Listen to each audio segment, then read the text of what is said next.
Hello. Today I'm going to be walking you through how to mass update products, items, and resources in the PIM UI.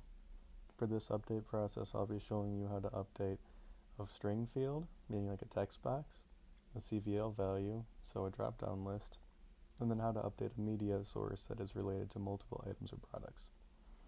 To begin with, we're going to do an item mass update on a string field. To get started, you'll want to either establish a work area, as I have done, or use the multi-value search functionality shown in the PIM user guide. To begin, I'm going to select the top right, select all, and go to this hamburger icon. From there, I'm going to select mass update. I'm going to look for the field I want to update. Here it's keywords. I'm going to select next, and I'll be prompted to go over to this value screen. I'll click this pencil, and from there I'll begin typing in some keywords that will be applicable. We'll use aquavantage, flush valves, and we'll use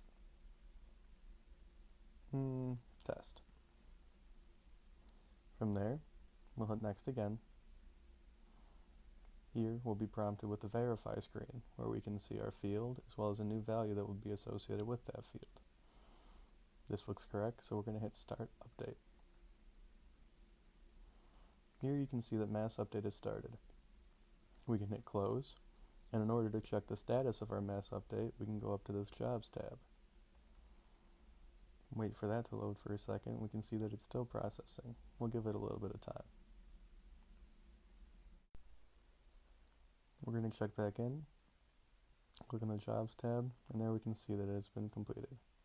We're going to click on the clipboard icon, and that will bring us to this mass update report. We'll see 20 total updates happened, 20 were updated, and 0 were not updated.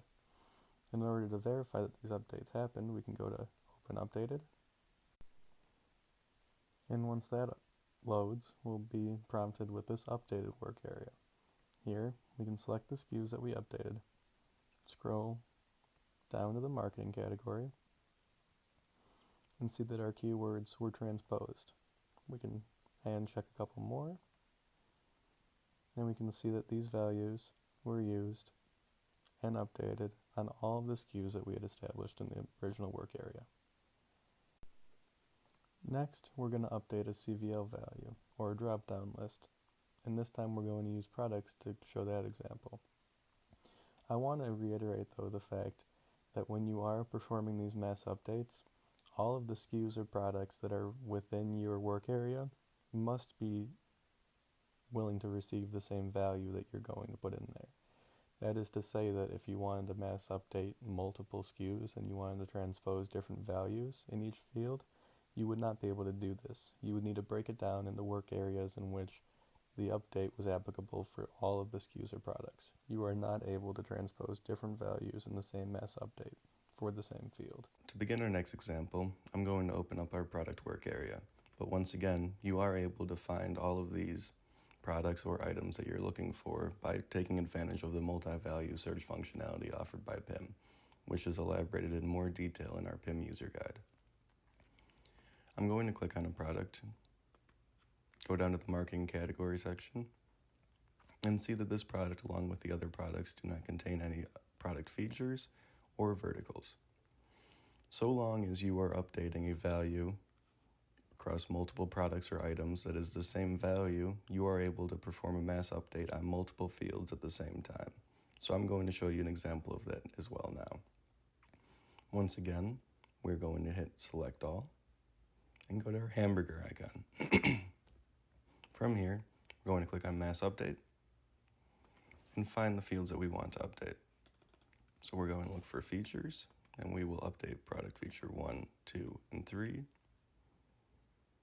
And then we're going to look for verticals, and we'll select that. Hitting next, we're brought to our value screen, and similar to our last example, we can see that we have a text field. We will say new product, very good quality, please buy. And then for our verticals, we'll set those as education, government, and healthcare. Go ahead and hit next. Make sure that our values look good. They do. And we can hit start update. Once again, though, it is important to clarify that all of these values must be applicable for all items or products that you are performing this mass update on, as they will be transposed into all 10. Go up and check on our job.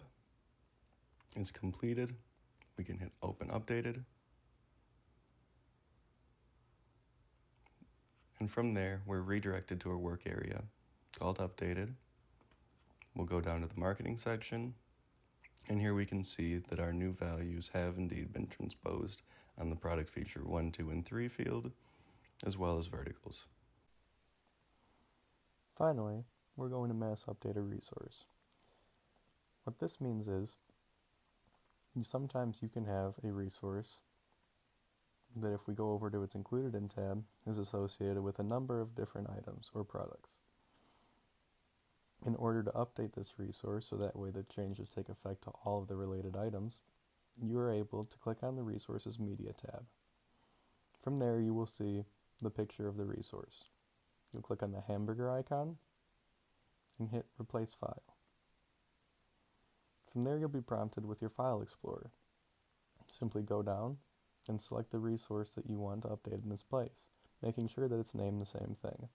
This can be done by checking once again in File Explorer what you have your resource named as. We're going to select this picture, hit Open,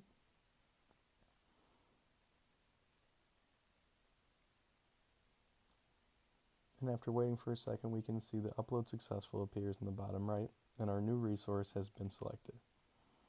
If we go over to Included In, we can now see that all of the items associated with this resource have their new picture reflective.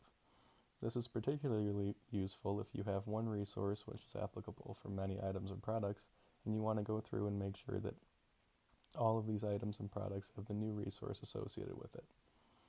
One final reminder before this video concludes is that when you are updating either text or drop-down values, you are only able to do so on the Details tab through the PIM UI.